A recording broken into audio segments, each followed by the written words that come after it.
Tonight, our coverage as Canada has filed a lawsuit against Google over its ad business. Assalamu alaikum and good evening. This is Muslim News Canada on Muslim Network TV. I'm Zahra Sayed. Canada's Competition Bureau is suing Google. The Bureau accuses the tech giant of anti-competitive practices in the online advertising sector. It seeks an order to force Google to sell 2 of its ad tech tools and impose penalties to ensure compliance with competition laws. This legal action follows a 2020 investigation into Google's market dominance. The investigation concluded that the company has been abusing its position to solidify its control over Canada's online ad market.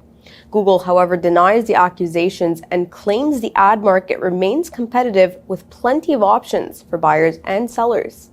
This lawsuit mirrors ongoing antitrust efforts in the United States and the European Union, where Google faces scrutiny over similar concerns. Earlier this year, Google offered to sell the ad exchange to end a European Union antitrust investigation. The European publishers rejected the proposal as insufficient. Canada's first deep geological repository for nuclear waste will be located in Northwestern Ontario. The Nuclear Waste Management Organization announced that the Wabigoon Lake Ojibwe Nation and the township of Ignace will host the $26 billion project. The decision comes following years of debate and community votes. Ignace secured 77% approval with support from the Wabigoon Lake Ojibwe Nation. Despite the support, there are concerns from environmental groups and several First Nations. There are questions about safety, waste transportation, and environmental risks. The construction of the site is not expected to begin until the mid-2030s. The Supreme Court of Canada has declined to hear an appeal from the former fashion mogul, Peter Nygard. The top court has blocked his bid to avoid extradition to the United States. The 83-year-old faces charges of sex trafficking and racketeering in New York. A 9-count indictment alleges he trafficked women and underage girls.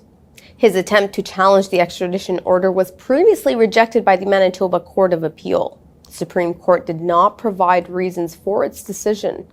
Nygard founded the now-defunct Nygard fashion brand. He was convicted last year on 4 sexual assault charges in Toronto, receiving an 11-year sentence. He is also facing additional charges in Quebec and Winnipeg. His charges have not been proven in court. Nygard denies all accusations. Israel continues to incessantly bomb Gaza. Gaza's health ministry reports in the past 24 hours, at least 33 Palestinians have been killed across the besieged enclave. 137 have been injured. Israeli artillery has hit the Nusayrat refugee camp and residential buildings in Jabalia. The attacks are part of a months-long campaign to isolate northern Gaza. The United Nations is warning that famine is imminent in Gaza. More than 2 million Palestinians are trapped with little access to food or clean water. In the West Bank, 9 Israelis have been injured in a shooting attack near the illegal settlement of Ariel. 3 are reported to be in critical condition. Israeli media reports that the shooter has been neutralized. Israel's war on Gaza has killed at least 44,363 Palestinians. More than 100,000 have been injured.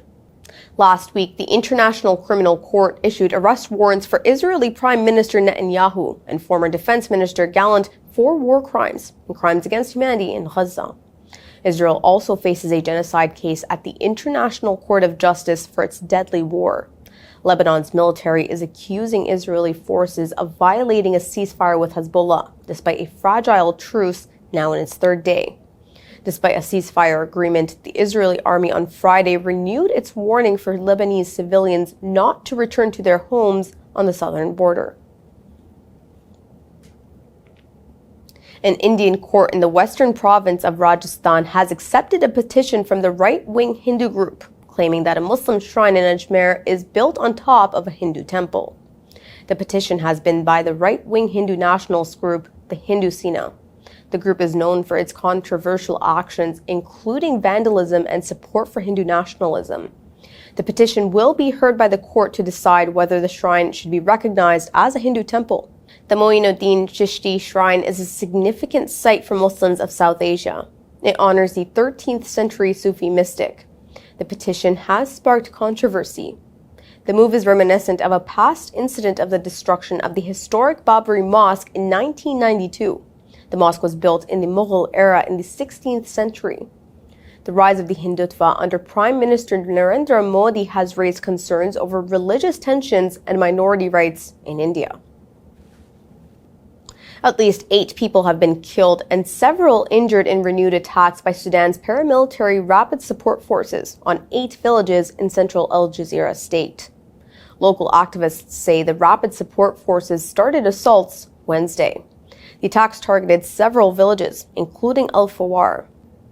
The attacks continued yesterday with artillery shelling hitting the villages including Salim, Abu Karna, and Maijna. Many civilians have been injured or are missing. Thousands of residents have fled the area, fearing further violence. The Rapid Support Forces control much of Al Jazeera state. The conflict between the Sudanese armed forces and Rapid Support Forces started in April of last year. Since then, 20,000 Sudanese have died. More than 10 million have been displaced. The ongoing fighting has pushed millions to the brink of famine.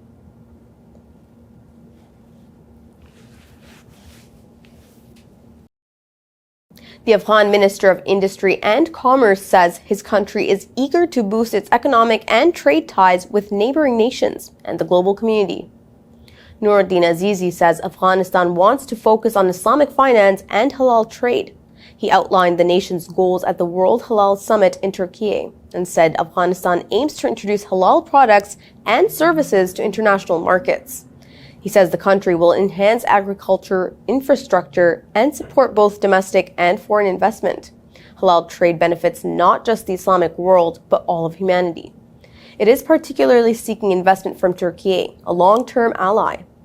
Azizi has also reassured investors that Afghanistan offers a safe investment environment. The World Halal Summit is one of the largest of its kind. It serves as a platform to expand the global halal market. That's all from our Toronto studios. Thank you for watching Muslim News Canada. We are a community channel dedicated to bringing you stories you can trust. Please like, share, and subscribe to our content. You can also comment to let us know what you think of our coverage. You can donate now by visiting muslimnetwork.tv/donate. For more content, keep watching Muslim Network TV. Assalamu alaikum.